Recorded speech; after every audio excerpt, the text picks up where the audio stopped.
আমাদের আজকের লেকচারে আপনাদের স্বাগতম। কমিউনিকেশনে দক্ষতা অর্জনের জন্য আমাদের কমিউনিকেশন স্টাডিজের অনেক কনসেপ্টসই কিন্তু জানা প্রয়োজন, কিন্তু আমি আসলে এমনভাবে কনসেপ্টসগুলো আপনাদের সাথে শেয়ার করতে চাই না যেন আপনাদের মনে হয় এটা একটা পুঁথিগত বিদ্যা আর কাজে লাগবে না। আমি গল্পের আকারে আপনাদের সাথে সেই কনসেপ্টসগুলো শেয়ার করতে চাই।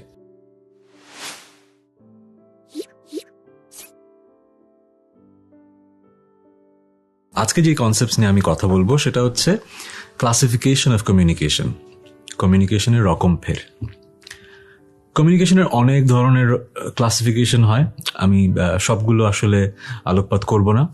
আমি ইন্টারেস্টিং দুটো ক্লাসিফিকেশন নিয়ে আজকের লেকচারে কথা বলবো। প্রথমটা হচ্ছে একটা কমিউনিকেশন কতটা ফর্মাল অথবা কতটা ক্যাজুয়াল, এর উপর ভিত্তি করে কমিউনিকেশনকে আমরা ভাগ করতে পারি দুটো ভাগে, ফর্মাল কমিউনিকেশন আর ইনফর্মাল কমিউনিকেশন। নাম শুনে বুঝতে পারছেন, যে কমিউনিকেশনটা একটু স্ট্রাকচার্ড, আনুষ্ঠানিক, সেটা হচ্ছে গিয়ে ফর্মাল কমিউনিকেশন, আর যেই কমিউনিকেশনটা একেবারেই ক্যাজুয়াল সেটা হচ্ছে informal communication. Formal communication usually office environment, business এনভায়রনমেন্টে ইউজ করা হয়, আর পারিবারিক জীবনে সোশ্যাল গ্যাদারিংয়ে আমরা যে কমিউনিকেশনটা ইউজ করি সেটা হচ্ছে ইনফর্মাল কমিউনিকেশন। এখন এই দুটোর মাঝে পার্থক্য তো আছেই, ভাষাগত পার্থক্য আছে, বিষয়বস্তুগত পার্থক্য আছে, এবং ডেলিভারির রকম ভেদেও পার্থক্য আছে। এই যে পার্থক্যগুলো আমি সবগুলো অ্যাড্রেস না করে কয়েকটা গল্প দিয়ে আপনাদের বোঝাই কখন কোন ধরনের কমিউনিকেশন আপনার জন্য প্রযোজ্য হবে। ফর্মাল আর ইনফর্মাল কমিউনিকেশনের প্রথম যে পার্থক্যটা নিয়ে আমি আপনাদের সাথে কথা বলতে চাই সেটা হচ্ছে ভাষাগত পার্থক্য। দেখুন, যখন আপনি একটা ফর্মাল সেটিংয়ে আছেন আপনি কিন্তু অনেক শব্দ ব্যবহার করতে পারবেন না, আঞ্চলিক অনেক শব্দ আপনি ব্যবহার করতে পারবেন না, আপনার শুদ্ধ ভাষায় কথা বলতে হবে। এটা হচ্ছে প্রথম পয়েন্ট। যেমন দেখেন, আপনি যখন আপনার বন্ধুদের সাথে কোথাও আড্ডা দিচ্ছেন আপনি কিন্তু করছি, খেয়েছি, গেছি এরকম কথা বলতে পারেন, কোনো সমস্যা নেই। কিন্তু অফিস এনভায়রনমেন্টে কিন্তু হঠাৎ সবার মাঝে যদি আপনি এভাবে কথা বলা শুরু করেন, মানুষ কিন্তু ভ্রু কুচকাবে, আপনাকে একটু আলাদাভাবে দেখবে, মানে পুরো কমিউনিকেশনটা একটু কনফিউজিং হয়ে যাবে। সো আপনাকে অফিস এনভায়রনমেন্টে শুদ্ধ ভাষায় কথা বলতে হবে, আঞ্চলিক শব্দের ব্যবহার না করাটাই ভালো, বাট স্থানকাল পাত্র ভেদে হয়তো করতে হতে পারে, সেটা আপনার অফিসের কালচারটা কেমন সেটার উপর নির্ভর করবে। এছাড়া আরেকটা ব্যাপার আছে, আমরা হয় কি এক এক জেনারেশনে এক এক ধরনের ক্যাচ ফ্রেজ ইউজ করি, সেগুলো আমরা ইউজ করতে এত অভ্যস্ত হয়ে যাই, মাঝে মাঝে অভ্যাসবশত ফর্মাল সেটিংয়েও ওই ক্যাচ ফ্রেজগুলো আমরা ইউজ করে ফেলি। যেরকম জোস, সেই হয়েছে, এই কথাগুলো কিন্তু আমরা বলি। এটা যে একটা ফর্মাল লেকচার, আমি হয়তো বোঝানোর জন্য খুব সেফ ওয়ার্ড ইউজ করলাম, কিন্তু আমার জীবনে অভিজ্ঞতা আছে, ক্লাসরুম এনভায়রনমেন্টে, কর্পোরেট এনভায়রনমেন্টে আমি মানুষকে অভ্যাসবশত হঠাৎ শিট, ফাক এই শব্দগুলো ব্যবহার করতে দেখেছি। সো আপনাকে মনে রাখতে হবে, এই শব্দগুলো হয়তো বন্ধুদের সামনে আপনি বলে ফেলতে পারেন, কিন্তু একটা ফর্মাল কমিউনিকেশন সেটিংয়ে কখনো যেন মুখ থেকে না বের হয়। This would be devastating. Informal এবং ফর্মাল কমিউনিকেশনের দ্বিতীয় যে পার্থক্যটা যেটা আপনাদের বুঝতে হবে সেটা হলো কাঠামো বা স্ট্রাকচার। কাঠামো বা স্ট্রাকচার বলতে কি বোঝাচ্ছি? যখন আমরা নিয়ম মেনে কিছু কাজ করি তার মানে একটা কাঠামোর মধ্যে আমরা ফাংশন করছি। যেরকম ধরুন, আপনি যখন অফিস এনভায়রনমেন্টে কমিউনিকেট করছেন, ধরেন একটা ইমেল কমিউনিকেশন, সেটার কিন্তু একটা কাঠামো আছে।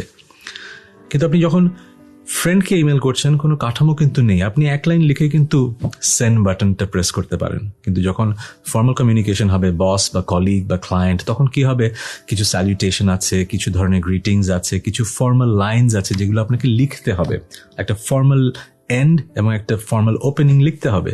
সো এই কাঠামোগুলো যদি আপনার জানা না থাকে তখন আপনার ইমেলটা আনপ্রফেশনাল ভাবা হবে। সো এই কারণে যখন রিটেন কমিউনিকেশন, আপনাকে কাঠামো ফলো করতে হবে।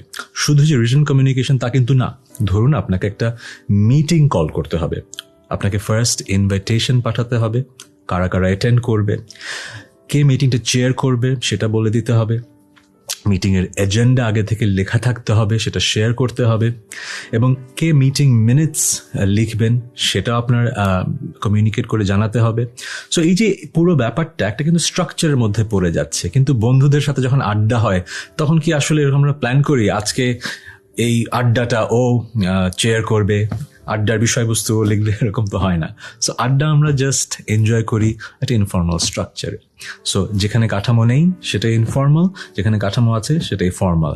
কিন্তু এটা বলে রাখা ভালো, অনেক সময় ইনফর্মাল কমিউনিকেশন স্ফিয়ারেও মাঝে মাঝে চিন্তা করতে হয় যে কিছুটা কাঠামো আনা জরুরি। কিরকম? ধরুন আপনার একজনের সাথে নতুন পরিচয় হয়েছে, আপনি তার সাথে যেভাবে যতক্ষণ ধরে আড্ডা দেবেন, যেসব বিষয়ে কথা বলবেন, আপনার স্কুল ফ্রেন্ডের সাথে কি একইভাবে কথা বলবেন, আড্ডা দেবেন? নিশ্চয়ই না।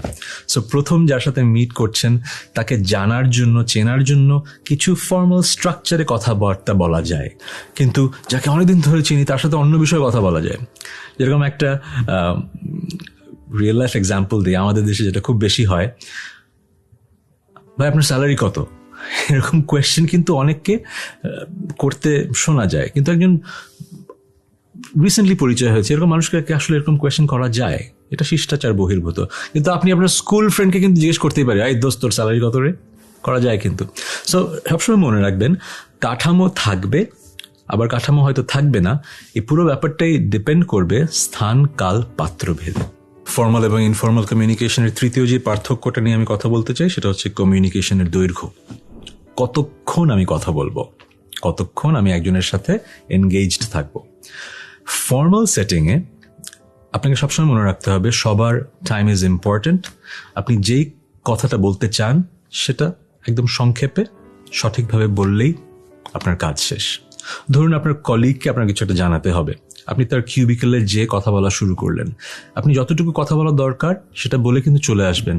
আপনি যদি গল্প করতে শুরু করেন, আপনি তার পার্সোনাল টাইম থেকে কিন্তু টাইম নিয়ে নিচ্ছেন। আপনি কিন্তু জানেন না সে কি আদৌ আপনার সাথে কথা বলতে চায় কিনা, তিনি বিরক্ত হচ্ছেন কিনা, তিনি আরেকটা কাজে বিজি ছিলেন কিনা। সো ফর্মাল সেটিংয়ে you have to have that sensitivity যে আরেকজন মানুষের সময় যে আমি নিচ্ছি, আমি কি আসলে নিতে পারি কিনা। কিন্তু ধরেন আপনি আড্ডা দিচ্ছেন বন্ধুদের সাথে, আপনি কি সময় ধরে আড্ডা দেবেন? নিশ্চয়ই দেবেন না।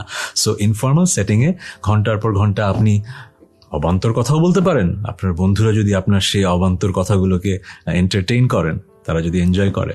সো দৈর্ঘ্যটা ভেরি ইম্পর্টেন্ট। এখানে আরেকটা বিষয় আছে, ইনফর্মাল সেটিংয়েও সবসময় যে আপনি অনর্গল অনেক কথা বলতে পারবেন তা কিন্তু না। হয়তো মানুষটা আপনার বন্ধু, আপনার একজন আত্মীয়, কিন্তু তিনি হয়তো রিক্সা দিয়ে যাচ্ছিলেন একটা কাজে, হঠাৎ করে রিক্সা থামিয়ে যদি আপনি তার সাথে কথা বলা শুরু করেন, আপনার কিন্তু বুঝতে হবে তিনি হয়তো কোথাও যাচ্ছিলেন, তারও হয়তো কাজ আছে। এখন সে আপনার অনেক বছরের বন্ধু হলেই যে আপনি তার রিক্সায় উঠে যাবেন, তাকে নিয়ে অন্য কোথাও অন্য প্ল্যান করে ফেলবেন, তাকে আগে বুঝতে দিতে হবে যে সে সেই ফ্রিডমটা আপনাকে দিচ্ছে কিনা।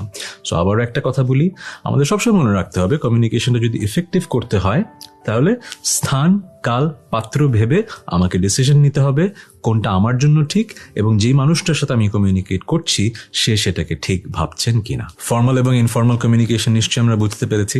এবার আসুন আরেকটা ক্লাসিফিকেশনে যাই। এই ক্লাসিফিকেশনটা ইজ বেসিক্যালি আমরা যখন কমিউনিকেশন করব কতটা সরাসরি আমরা কথা বলবো এর উপর ভিত্তি করে হয়।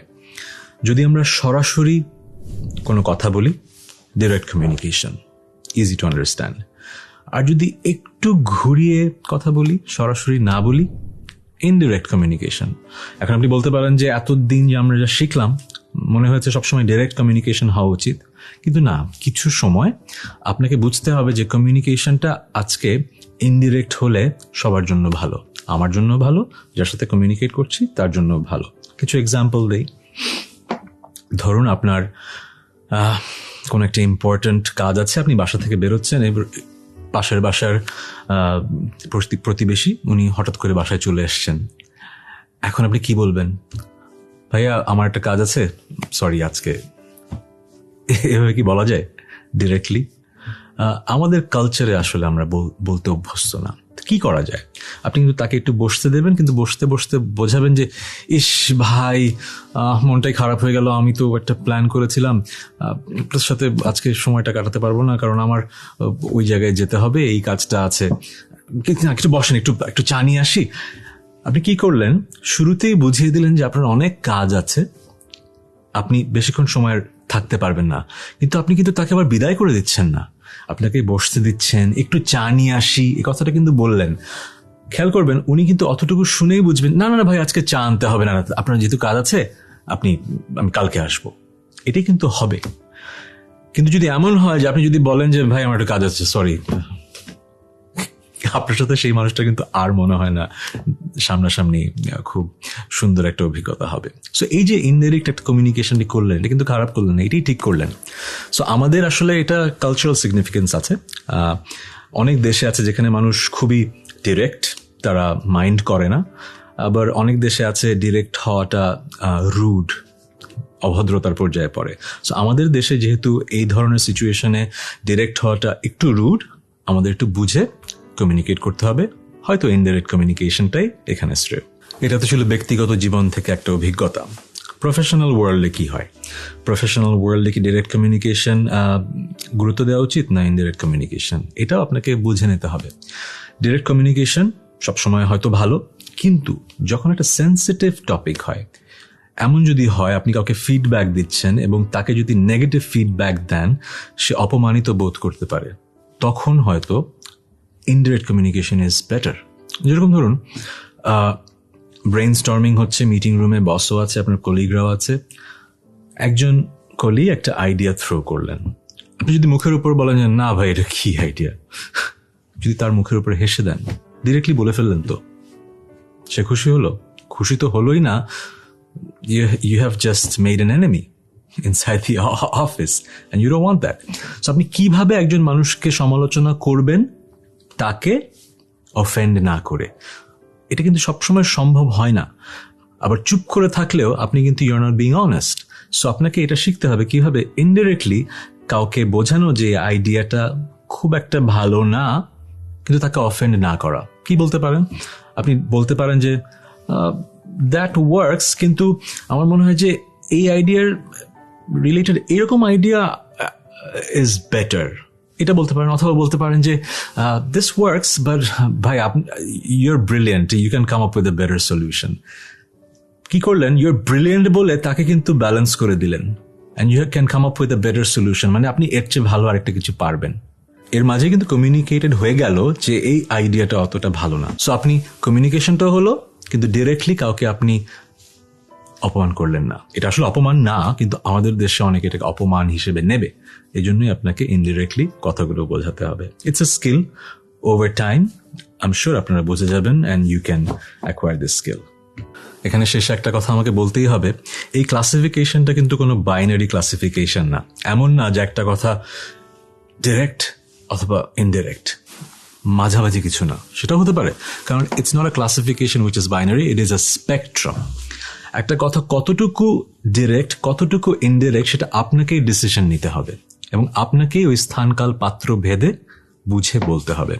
আবার একই কথা, it's a skill that you will acquire over time, it takes practice. কিন্তু মাথায় জিনিসটা রাখতে হবে, কিছু কিছু সিচুয়েশনে আমাকে ডিরেক্ট কমিউনিকেট করতে হবে, কিছু কিছু সিচুয়েশনে আমাকে খানিকটা ইনডিরেক্ট হতে হবে।